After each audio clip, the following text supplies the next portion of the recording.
sanibona niyathemba naphela bafethu lokhuluma African Style Online ome phambi kwenu bafethu ngithi ngomhla ka6 kiyo lenyanga 6 September bafethu sacela siphelele lapha ya EPD Port and Fort eSikhawini bafethu bawazi uhlala empangeni hlala eSikhawini Mandlazini Richards Bay Semthunzini ngisacela ukuthi le event ungaphuthela kule event ngisacela ihlanganele lapha ya EPD Port and Fort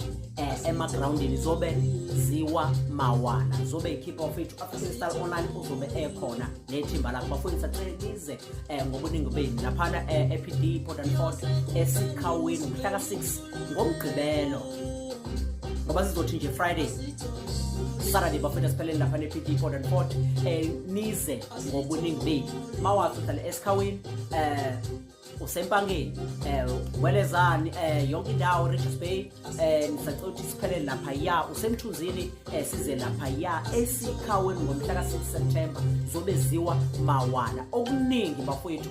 siyokuthola lapha yana mase sifikile bafethu uphathi crane chair yakho uphathi izinto zakho uphathi ibiliboco ofase neteki bafethu zobe ikhipha zobe ziwa mawana bafethu kobe kumnandi kunje sihlangene lapha ePD Port and Fort eSikhawini bafethu emagroundini asivelani ngobuningi beni bafethu sizodlala sizojabula sizodansa senze konke kuningi seniyokuthola lapha yana bafethu niphatha imali niphatha umnikelo niphatha umnikelo nizo ngobuningi beni danke siyabonga